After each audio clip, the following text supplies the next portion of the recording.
Hey guys, what's up and welcome back to my channel. Happy New Year. I know it's been a while since you've last seen me. I took my first vacation in a while just so I could be at my best, question mark, or at least better for when I came back because the burnout was becoming real. Quick order of business before we get into this video.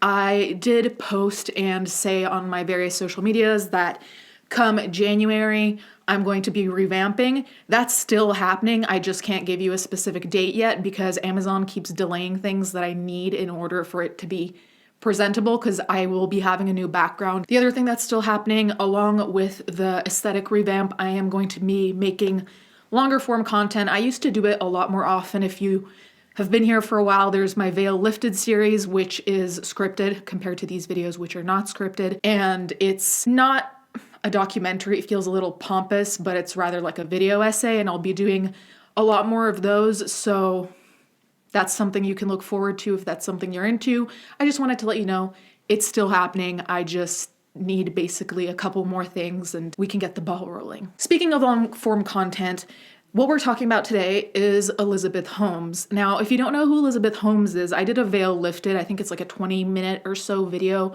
essay about Elizabeth Holmes and her company Theranos. Now, I suggest you watch it because I think it's such an interesting situation, frankly. It's mind-boggling.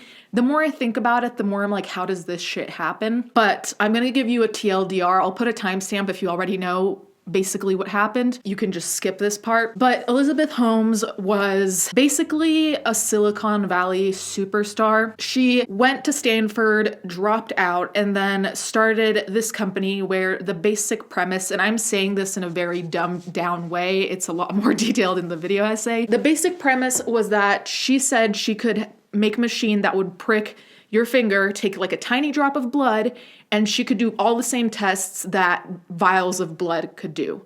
So basically she was saying with one drop, I can do all the same tests that 3 vials can do. She was not very well versed in the science behind this. Let's just say she was 19 or 20 when all of this was going down, by the way. So it's not like she'd been in university for a very long time.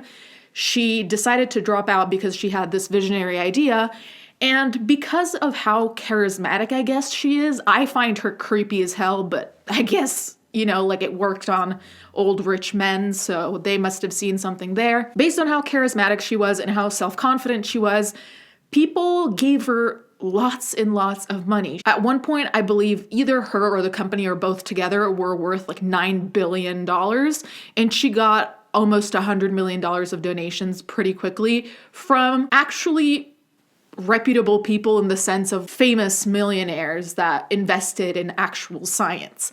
The problem was Miss Holmes was bullshitting the whole time. This technology that she claimed she was gonna make, was making, and made never really existed in the sense of it was fraudulent the whole time. Like they had third-party machines doing the tests for them, or they'd come up with excuses as to why they'd actually need vials of blood, like the typical blood testing as opposed to, you know, what she was famous for, which would have been a drop of testing. This went really deep. Like they signed with Walgreens, I think Walmart as well, like a bunch of really big chain stores that have pharmacies were buying into this. And that's part of what's crazy. But it's also like a significant number of investors did not look into it at all. They genuinely just kind of trusted her. Because if you looked even basically, like even a person like me who's not particularly knowledgeable in the sciences generally,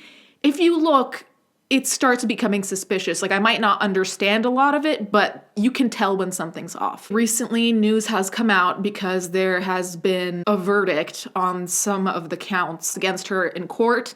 And so I kind of wanted to make an update on that because it's really interesting what they actually think is worth her being guilty of and what's not. Let me just say, let's remember that this blood testing wasn't accurate, so they sent out wrong information. So imagine you get this drop of blood taken and you get results that are untrue, which is dangerous in 2 ways because you might start taking medication for something you don't have, or you have something and they don't spot it and it goes untreated. So let's remember that this is not just fraud of investors and rich millionaires who just didn't do their due diligence.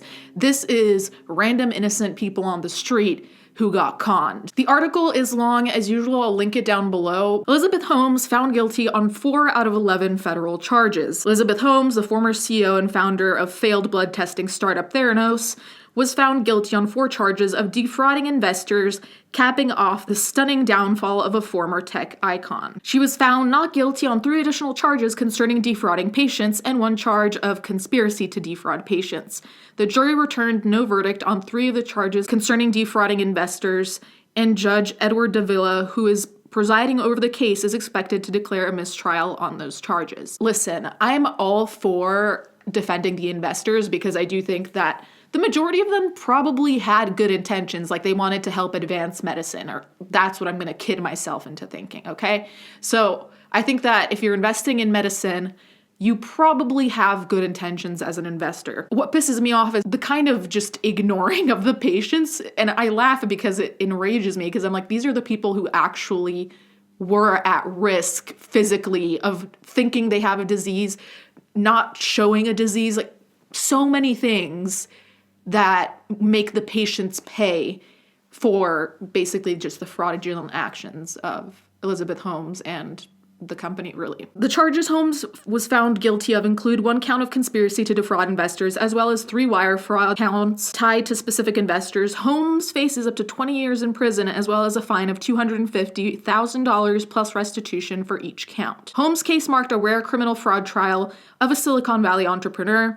Jurors were tasked with determining whether Holmes was a well-meaning founder who made mistakes as she built her startup, as her defense posited, or whether she intentionally deceived investors and patients in order to help herself and her company succeed, as federal prosecutors alleged. Now, this is where my personal bias is going to come in because I think she was full of shit the whole time. Like, I genuinely think before she started creating the machine, or like the technology, whatever, I think she thought it maybe was possible, right?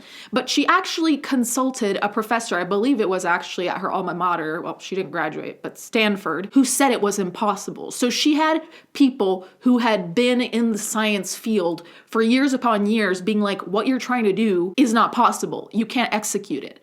So when the defense tries to say that she was honestly just trying to do it, I'm like, you can't go into a business that you don't really understand, and then when you ask professionals for their opinions, you don't even take them into account, or you don't go and ask for second opinions, or you don't find someone who is more expert than you in the field. That's just denial in my mind, and that is fraud, because if you have people telling you this is not happening, you know, as much as I say follow your dreams and don't let people ruin your dreams, at least be honest with the investors and say, hey, this is potentially not going to work out, but if it does, it'll be a massive success, blah, blah, blah.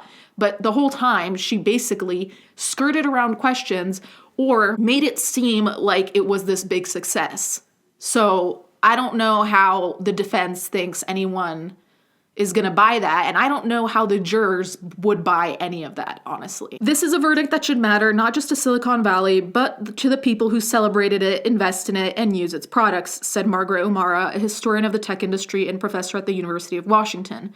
She was made possible by a Valley business culture that celebrated and encouraged very young, marginally experienced people. George Demos, a former Securities and Exchange Commission prosecutor and adjunct law professor at the UC Davis School of Law, called the verdict a significant win for the government that sends a powerful signal to Silicon Valley that fraud cannot masquerade as innovation. Now, as much as I blame Elizabeth Holmes for everything she did, I understand that probably if you're a millionaire or billionaire, donating money is probably less of a big deal to you because you have so much of it. It feels like, oh, even if this doesn't work out, I gave it a shot. I don't know. That's just something I'm guessing. I'm not a billionaire, so I wouldn't know. If I were investing in something, the first thing I would probably do, aside from consulting a lawyer, is finding experts in said field and showing them basically the research or whatever you have on hand from the person or company you're investing in and asking, is this doable? Like, how likely is this? Is this basically a scam? Is this believable?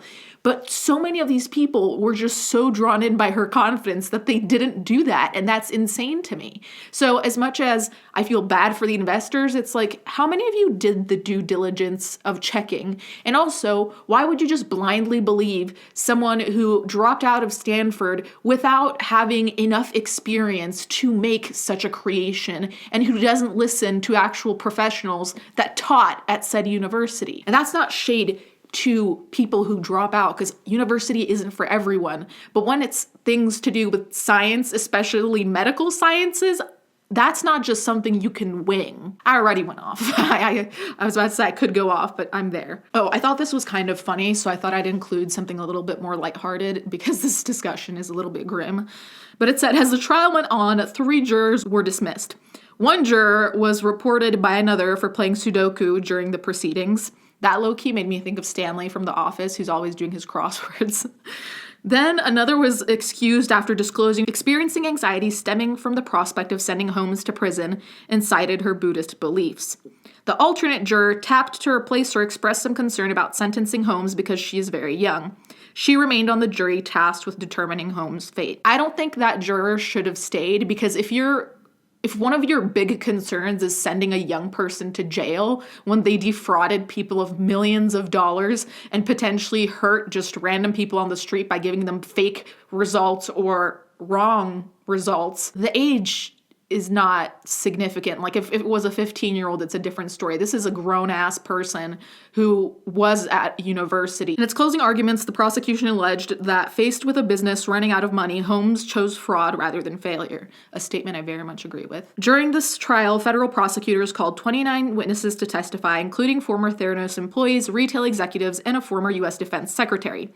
Through these witnesses, the government attempted to show the layers of the alleged fraud, including how Theranos concealed its use of third-party manufactured machines to test patient blood, overstated its financials, misrepresented its work with pharmaceutical companies and the military, and used the media to perpetuate the untruths. So just the fact that they were using third-party machines and not even their own creation to test blood, to me, says fraud. Just that thing alone. Because it's like you're claiming you're using your own invention and you're not even. So I don't know how, in what world you can say that's not fraudulent. In his final remarks, prosecutor John Bostic said Holmes was especially fond of using half-truths, which he described as something that is arguably technically correct, but still leaves the listener with an unmistakable, incorrect understanding about what the truth is.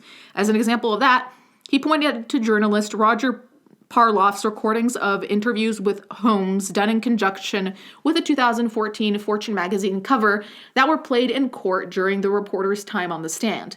Holmes is heard rationalizing why some patients had their blood taken through venipuncture rather than solely its marketed fingerstick blood draws. At no point during that conversation did she tell Mr. Parloff that the reason was the company's... Hello, it's me with a lantern.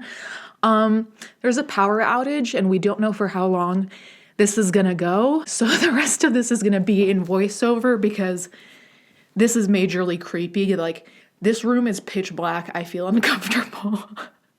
At no point during that conversation did she tell Mr. Parloff that the reason was the company's own technology could not do the range of tests that she was offering, said Bostic. It does not matter whether Miss Holmes had the intent to make the lie true or to avoid being found out. The problem is in the making the misrepresentations on the day it's made, he added. And honestly, I just don't think there's all that much more to say about this whole situation, because at the end of the day, if you are a CEO, it's your business to know what's going on. So even some claims were made that she wasn't fully aware is ridiculous. And especially, I remember there was a documentary, put a screenshot of it. And even in the documentary, there are employees saying that Holmes specifically wanted them to lie, A, and B, that everyone's emails were being monitored. So you can't claim to not know anything when everyone's emails are being monitored to make sure that people aren't talking about the massive failure and fraud that is a company. So you got to pick which one it is. Either you were super hands-on and you just missed it, quote unquote missed it, or you weren't paying attention and that's why you were quote unquote not lying. But again, if you're a CEO, it's your job to know what's going on, and it's your job to hire people who know what they're doing in order to make sure that you don't get into a situation like this where you're basically lying through your teeth just to save yourself. Anyway, thank you guys for watching. Thank you guys, car alarm, for going off. Let me know what you think in the comments down below, and I'll catch you guys next time.